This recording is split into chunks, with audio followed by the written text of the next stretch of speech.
નમસ્કાર મિત્રો, આવતીકાલે વાવ પેટા ચૂંટણીનું મતદાનની ગણતરી છે. અપક્ષ હોય, ભાજપ હોય કે પછી કોંગ્રેસ હોય, આજે તો ઉજાગરા જેવું રહેશે. કારણ કે કાલે ધડકનો ક્યાંક વધશે, ક્યાંક ઓછી થશે, ક્યાંક કભી ખુશી કભી ગમ જેવો માહોલ હશે. 8 જેટલી જિલ્લા પંચાયતોનું મતદાન આવતીકાલે ગણતરી થવાની છે. ત્યારે આવતીકાલે જે ઈવીએમમાં જે ભાવિ સીલ થયા છે, જે પણ ઉમેદવારોના એમના જ્યારે ભાવિ ખોલવાના છે, ત્યારે કભી ખુશી કભી ગમ જેવો માહોલ તો 100% સર્જાવાનો છે. પરંતુ અહીંયા જે રીતે લેખાજોખા આપણે જોયા, અત્યાર સુધીની ચર્ચાઓ જોઈ, અત્યાર સુધીનો જે માહોલ જોયો, કેવી કાંટાની ટક્કર હતી, કેવા પ્રકારનો માહોલ હતો, એ તમામ લોકોએ જોયો છે. આખા બનાસકાંઠા જિલ્લાવાસીઓ જોયો છે અને ગુજરાતના તમામ લોકોએ પણ જોયો છે. કારણ કે આ ચૂંટણી એવી હતી કે આખા ગુજરાતની નજર વાવ વિધાનસભા પેટા ચૂંટણીમાં હતી. એનું કારણ મુખ્ય એ હતું કે અહીંયા એવો તો ત્રિમુખીય જંગ યોજાયો હતો, જેમાં માવજીભાઈ સતત લાઇમલાઇટમાં રહ્યા હતા. ભાજપ કોંગ્રેસ કરતાં પણ વધારે માવજીભાઈ પટેલ લાઇમલાઇટમાં રહ્યા હતા અને આખી ગુજરાતની સરકારને અહીંયા મેદાનમાં આવવું પડ્યું હતું. એટલે બહુ મહત્વની ટફ ફાઇટ છે. અહીંયા ચોકસાઈપૂર્વક એવું કોઈ કહી પણ ન શકે કે અમે જીતી રહ્યા છે, પણ ચોક્કસથી અહીંયા જે પણ જીતશે, ભાજપ કે કોંગ્રેસ, આમાં હુકમનો એકો માવજીભાઈ પટેલ સાબિત થવાના છે. આવતીકાલે આ ચિત્ર સ્પષ્ટ થવાનું છે.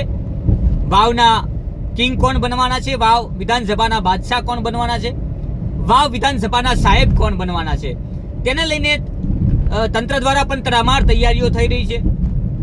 પોલીસ વિભાગ હોય કે વહીવટી વિભાગ હોય, તમામ પ્રકારની તૈયારીઓ સાથે આવતીકાલે મતગણતરી યોજાશે. વહેલી સવારથી ધડકનો તેજ થશે, ક્યાંક ધડકનો ઓછી થશે તો ક્યાંક વધુ વધી જશે. પરંતુ સંયમતા સાથે આપણે આ રિઝલ્ટની રાહ જોવાની છે અને જે પણ પરિણામ આવે તેને ચોક્કસથી મારું માનવું એ રહ્યું કે એને વધાવી લેવું જોઈએ. વિધાનસભા વાવના સાહેબ કોણ બનવાના છે એ તો હવે લોકોએ મન બનાવી લીધું છે, એને જ સાહેબ બનવાનું છે. સ્વરૂપજી ઠાકોર બને કે ગુલાબસિંહ રાજપૂત બને કે પછી માવજીભાઈ બાજી મારી જાય.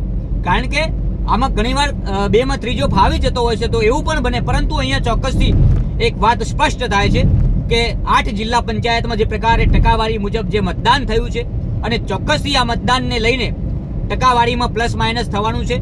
જ્યાંથી ગણતરી શરૂ થવાની છે અને જ્યાં પૂરી થવાની છે ત્યાં સુધી 100% ઉપર નીચે, થોડીવાર ગમ, થોડીવાર આંસુ, થોડીવાર ગમ, થોડીવાર આંસુ, થોડીવાર ખુશી, ક્યાંક ખુશી જોવા મળશે તો ક્યાંક ગમ જોવા મળશે. આ પ્રકારના માહોલો આવતીકાલે જોવા મળવાના છે અને તમામ પ્રકારના જે પણ પક્ષના, જે પણ ઉમેદવારના સમર્થકો છે, આવતીકાલે સવારે પાલનપુર ખાતે પહોંચશે, જ્યાં મતગણતરી યોજાવાની છે. અને સંયમતા સાથે આપણે જે પણ ઉમેદવાર જીત હાસિલ કરીને વાવના સાહેબ તરીકે બહાર આવે તો એમને આપણે વધાવી લેવાના છે.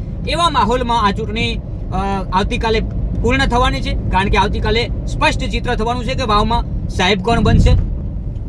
તો અત્યાર સુધીની આપણે આખી ચૂંટણીના લેખાજોખા જોયા, આંકડાઓ જોયા, આપણે સતત અપડેટ અમારા માધ્યમથી લોકો સુધી પહોંચાડતા રહ્યા અને મતદાન જાગૃતિની વાતો કરતા રહ્યા. હવે જ્યારે મતગણતરી છે ત્યારે જેટલા આપણે મતદાનમાં જાગૃત રહ્યા, એવી જ રીતે અહીંયા જાગૃતિ સાથે આપણે કોઈ એવો ક્યાંય ઉગ્ર નથી બનવાનું, ક્યાંય વધારે ખુશી પણ ન હોવી જોઈએ કે વધારે ગમ પણ ન હોવો જોઈએ. આપણે આપણા જીવનમાં જે રીતે, જે સ્થિતિથી જીવન જીવીએ છીએ એ સ્થિતિથી ચૂંટણીઓ તો આવવાની છે ને જવાની છે, પણ આપણો સંયમ આપણે ન ગુમાવવો જોઈએ. અને સંયમતા મુજબ પરિણામ જે પણ આવે, આપણો વાવ વિધાનસભાનો સાહેબ જે પણ બનીને આવે એને આપણે ખોબલે વધાવી લેવો જોઈએ. આ મારું સૂચન છે, મારી અપીલ છે બનાસતક ન્યૂઝ નેટવર્કના માધ્યમથી વાવ વિધાનસભાના મતદારોને, બનાસકાંઠાવાસીઓને અને તમામ સમાજોને મારી વિશેષ અપીલ છે કે આવતીકાલે પરિણામ જે પણ આવે, પરંતુ આપણે આ પરિણામને